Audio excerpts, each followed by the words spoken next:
일종의 데일리 북 어쩌고 약간 이런 느낌으로 찍고 싶은데 근래는 좀 신간 위주로 읽는 것 같은데 그 와중에 또 신간이 아닌 책들 섞여 있기도 하고 언젠가부터 좀 한 책을 처음부터 끝까지 주행한다는 느낌으로 읽는다기보다는 좀 관심이 생긴 흥미가 동하는 책들을 여러 권 주문을 한 다음에 그거를 병렬 독서라고 하죠. 그렇게 말하면 좀 거창하긴 한데 어쨌든 좀 마구잡이로 그때마다 생각나는 대로 읽는 편인 것 같아요. 그런 식으로 좀 독서 습관이 많이 변했어요, 이전과는 다르게. 어쨌든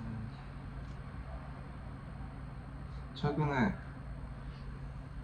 읽고 있는 책들은 제가 좀 순서대로 소개를 하자면 일단은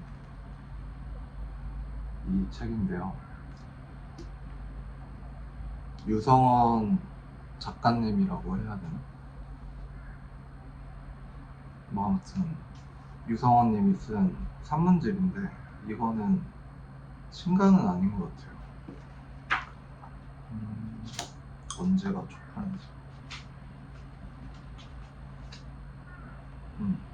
한 2020년 즈음에 나왔던 책인데 요즘에는 이 책을 제가 한 9시, 10시쯤 일어나는 것 같거든요. 그냥 저절로 눈이 떠지는데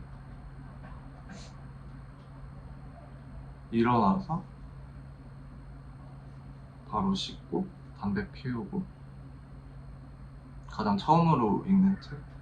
그게 좀 일종의 루틴이 되어버렸어요. 책 제목은 토요일 외로움 없는 30대 모임이고요.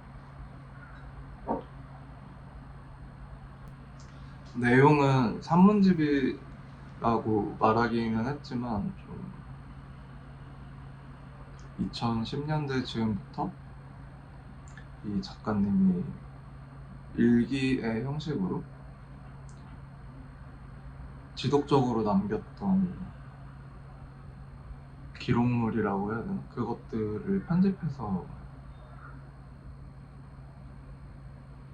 좀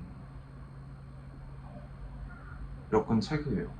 근데 엮었다고는 했지만 그래도 시간 순서대로 좀 글들이 펼쳐져 있는 느낌인 것 같고 지금 한 259페이지 정도까지 읽은 것 같은데 절반? 조금 넘게 읽은 것 같아요. 제가 이 책을 왜 일어나자마자 읽게 됐냐면 좀 다른 사람, 내가 아닌 사람의 내밀한 이야기를 훔쳐본다는 느낌이 재밌기도 하고 스스로 좀 수치스럽기도 한데 왜냐면 얼핏 다른 사람의 일상이나 인생을 엿보는 거니까. 근데 그럼에도 불구하고 이분이 오플리한 게이인데 자기의 어떤 성 정체성, 성적 지향을 이 책 전반에서 되게 스스럼 없이 드러내고 드러낸다기보다는 그게 되게 그냥 자연스럽게 체화되어 있는 사람의 글들인 것 같아요. 근데 이거를 막 무슨 정체성 정치 약간 이런 느낌으로 풀어 쓴 게 아니라 요약하자면 그냥 좀 자기 욕망에 대한 이야기, 특히나 그 욕망 중에서도 막 성적으로 몸이 달아올랐을 때 그거를 주체할 수 없을 때 이거를 어떻게 해소를 하거나 해소하지 못함으로써 고립감 혹은 외로움을 느끼는지 약간 이런 대목들이 되게 많이 등장해요. 아무래도 일기로 쓰인 글이다 보니까 텍스트 차원에서 완결된 느낌이 아니라 개별 글들이 항상 열려 있는 상태에서 다음 약간 이런 식으로 이어지는 느낌이고, 그 이어지는 과정에서 비슷한 감정이나 모티브들이 계속 반복이 돼요. 그러니까 욕망에 대한 문제, 그거를 어떻게 받아들이거나 받아들이지 못하면서 엇나가는 관계들이 계속 발생하는지, 그리고 그 관계 속에서 되게 헤매이는 자기의 모습, 상태, 그런 지점이 되게 많이 공감이 돼서 저도 뭔가 항상 욕망에 휩싸여 있기는 한데 이거를 어떻게 다뤄야 될지 항상 잘 모르기도 하고, 그 느낌을 항상 낯설어 하기도 하고, 그래서 되게 저자한테 내적인 친밀감 같은 거를 느끼게 되는 것 같아요.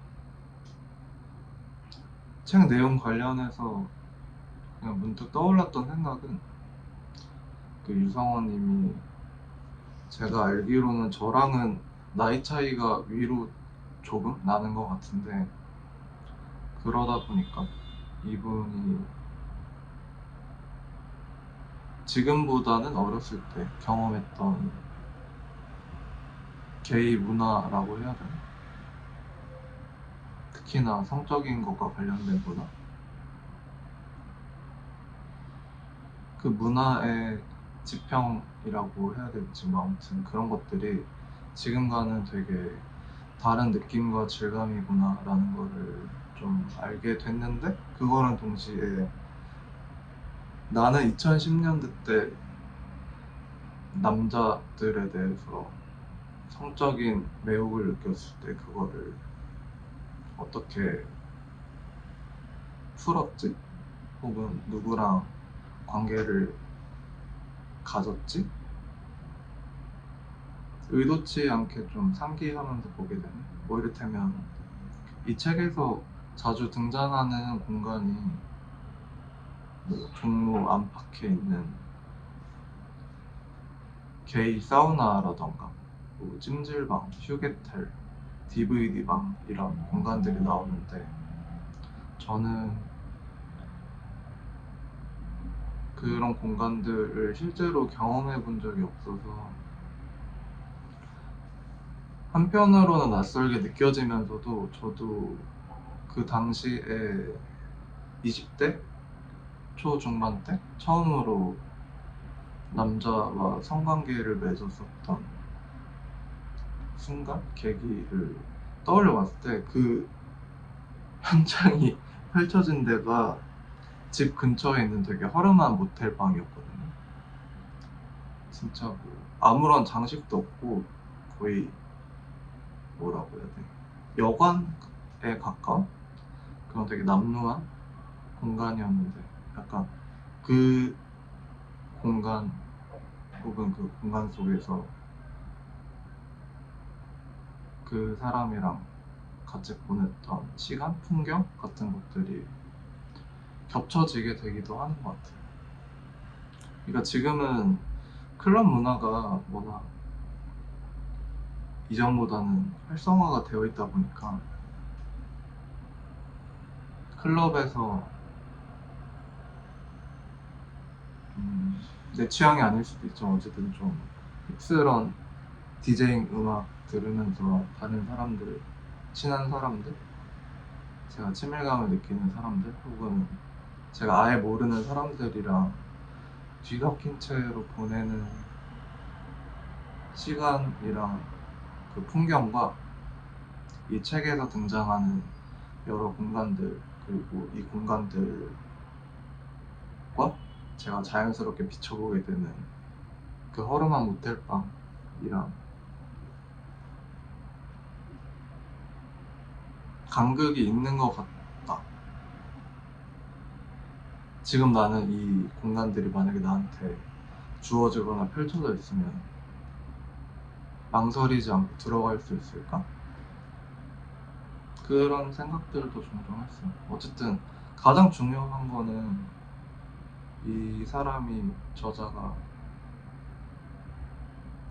되게 시달리고 있는 욕망, 진짜 실질적인 욕망에 대한 이야기들 이어서 맞아요. 좀 동일시하면서 읽게 되기도 하고 여기 책 뒷표지에 이런 문장이 본문에서 발췌가 되어 있어요. 외로움이 뭘까? 죽어도 된다고 생각하게 만드는 것.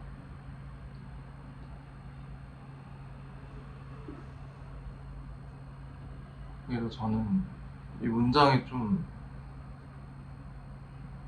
무슨 의미인지 알 것 같은 느낌? 그러니까 뭐 성적인 욕망과 관련된 이야기뿐만 아니라 그거를 헤쳐 나가거나 못하면서 자살이라던가 죽고 싶다는 욕망을 가질 수밖에 없는 나의 상태, 약간 이런 대목들도 있거든요. 그래서 더더욱 좀 자기 동일시하게 되는 것 같아요. 그래서 또 하나의 키포인트는 만약에 어제 내가 되게 쓰레기 같은 일상을 보냈다면 그 다음날 이 책을 읽으면서 쓰레기 같은 일상을 보냈던 나와 시차는 있지만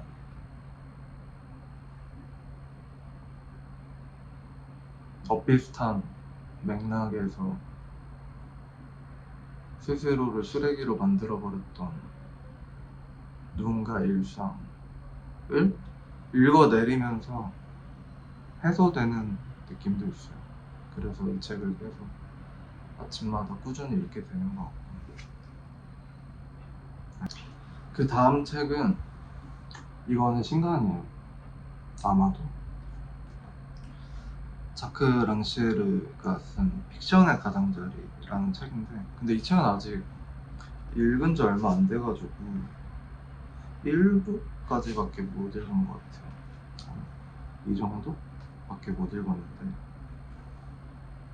이 책을 사게 된 이유는 진짜 되게 사실 별로 이유랄 것도 없는데, 이게 좀 이론서 같은 걸 읽어야지 간만에 그런 생각을 하고 있던 차에 이 책을 트위터에서 우연찮게 발견을 했고, 그 다음에 제목이 픽션의 가장자리이잖아요.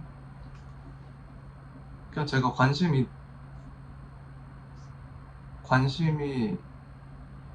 있는 키워드들이 제목 안에 다 들어가 있어가지고 픽션이라는 키워드와 가장자리라는 키워드, 그거를 발견하자마자 그냥 장바구니에 바로 넣어뒀어요. 지금까지 읽은 바로는 어쨌든 랑시에르가 주로 근대 문학에서 픽션이라는 게 어떻게 만들어졌는지 좀 경위 같은 거를 추적하는 내용인데, 일부까지는. 그래서 뭐 라이너 마리아 릴케 얘기도 나오고 모파상 얘기도 나오고 뭐 기타 등등 좀 직관적으로 그 당시 유럽 문학 하면 떠올릴 법한 작가들의 소설이 주제로 언급이 되는데, 그 과정에서 가장 중요한 요소라고 해야 되나, 장치라고 해야 되나, 약간 그런 게 창문이에요. 그 당시의 저자들이 다루는 주인공, 그리고 그 주인공과 연루되어 있는 등장인물들, 이런 사람들이 창문 안팎을 넘나들면서, 혹은 누군가는 진짜 말 그대로 창문 안쪽에서 창문 바깥을 분주하게 오가는 사람들을 바라보면서 어떤 경계를 실감할 수도 있고, 창문을 통해서 그 경계를 어떤 식으로든 허물거나 좀 희박하게 만드는 그런 이야기가 수록이 되어 있는데, 창문이라는 거는 나중에 또 글로 풀었을 기회가 있겠지만 저한테도 되게 중요한 요소이자 장치이거든요. 그러니까 예전에는 불능감이라는 표현을 썼는데, 현실감이 없는 상태 혹은 그거를 갈수록 잃어버리는 상태? 그런 거에 한동안 되게 시달렸었고 지금도 그 여파 속에 있는 것 같아요. 그러니까 현실감이 점점 희박해진다는 게 제가 바라보거나 경험하고 있는 현실 세계가 창문 너머에 있는 것 같아서 되게 불투명하게 느껴지는 순간들의 연쇄인 것 같기도 해요. 그러니까 제가 창문 안쪽에서 바깥에서 벌어지는 풍경, 세계를 낯설게 바라보고 있다. 그래서 그 내가 바라보고 있는 풍경은 내가 실제로 경험할 수 없는 것, 그리고 실제로 경험되지 않는 것, 그런 감각에 여전히 휩싸여 있는데, 아무튼 그걸 좀 헤아릴 수 있는 일련의 문학 작품들을 비춰서 이제 두 책이 남았는데, 본의 아니게 다 한국 문학이에요. 한국 문학 작품들인데, 이거는 많은 분들 아실 수도 있는데 워크룸에서 발간된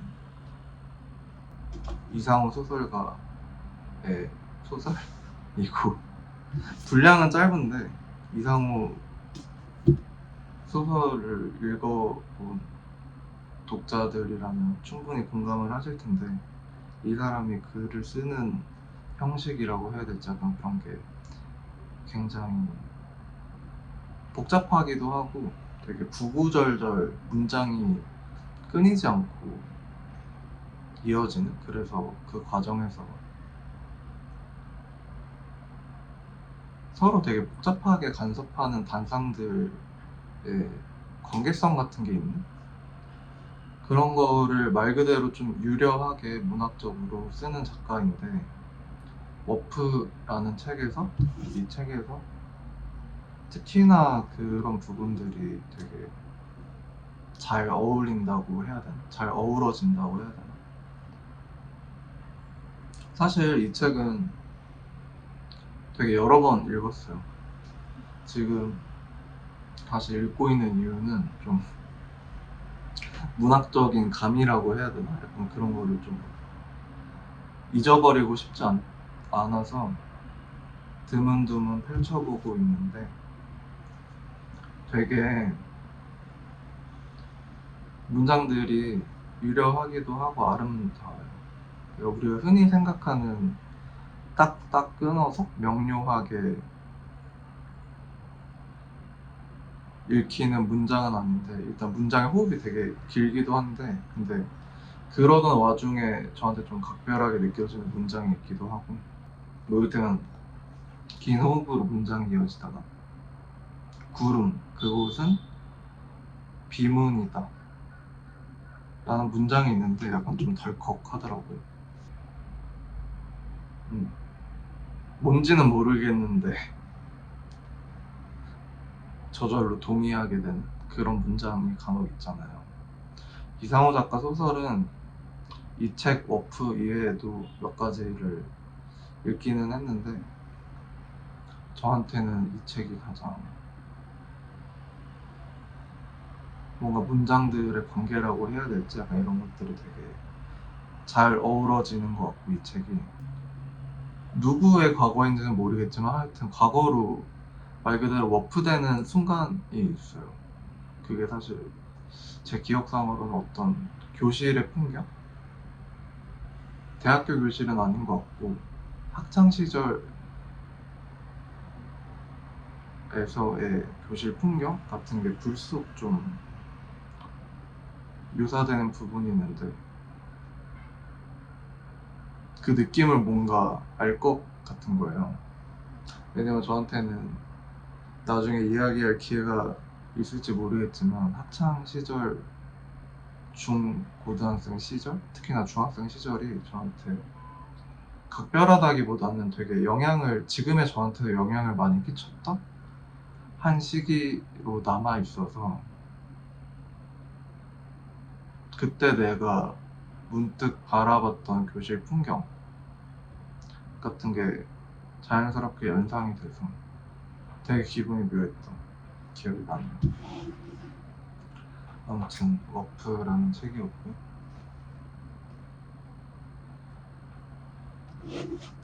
마지막 책은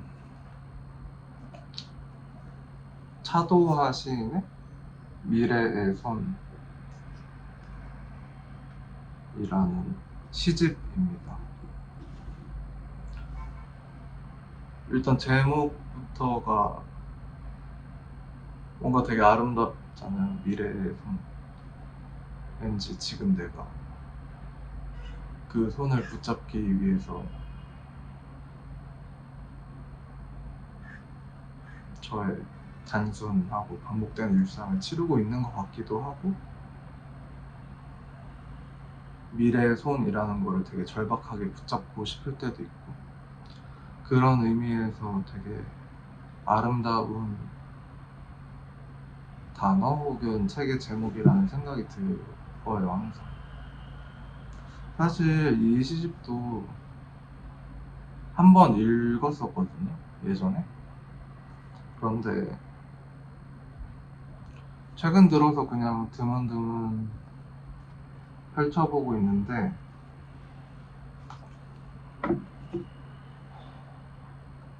여기서도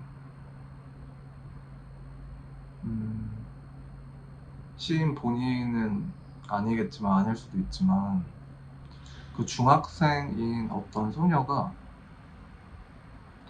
공원 벤치 혹은 공원 언저리를 좀 돌아다니면서 담배를 피우는 그런 순간이 있어요. 어떤 시에서. 아마 책 제목이랑 동명인 시인 것 같은데 잘 기억이 안 나서 좀 불확실하긴 한데, 어쨌든 그 시에서 그 중학생 소녀가 누군가의 손을 붙잡거나 연상하는데 그게 지금 미래에 속해 있는 나의 손일 수도 있고, 아니면 중학생 소녀가 지금의 나한테 건네는 손일 수도 있고,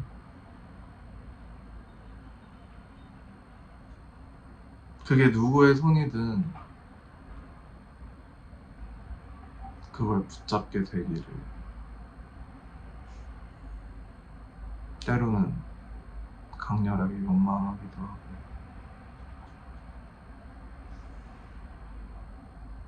그래서 이 시집을 종종 펼쳐보는 것 같아요.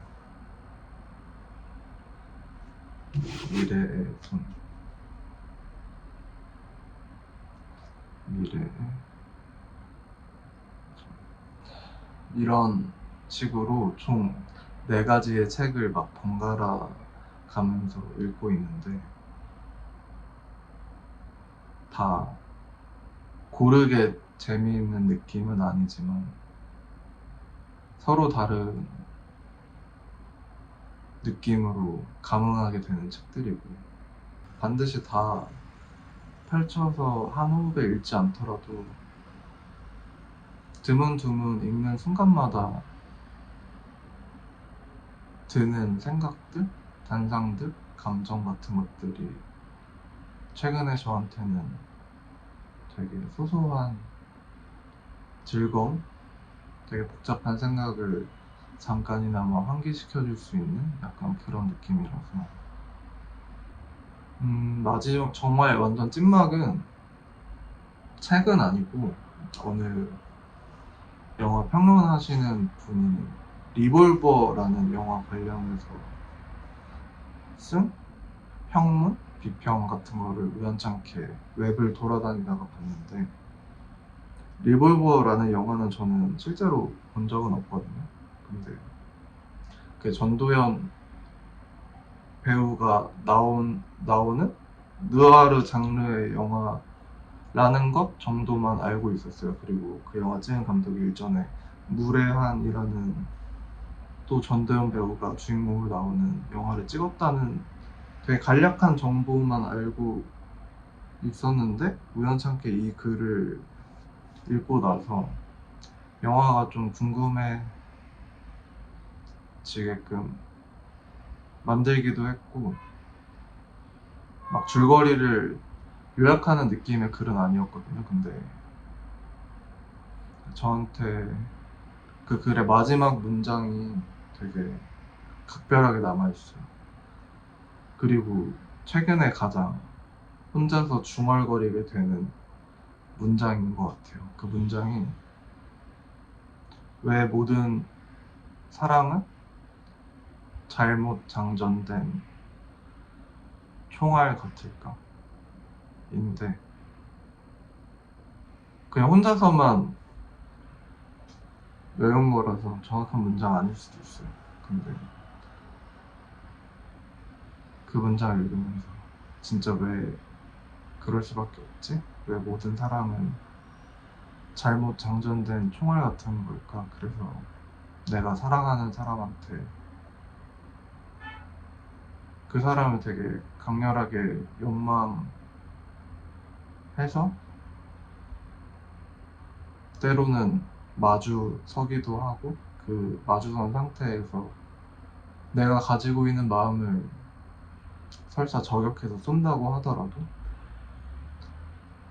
그 마음 자체가 총알처럼 잘못 장전이 되어 있어서 발사되지 않았을 때 공허함 같은 거?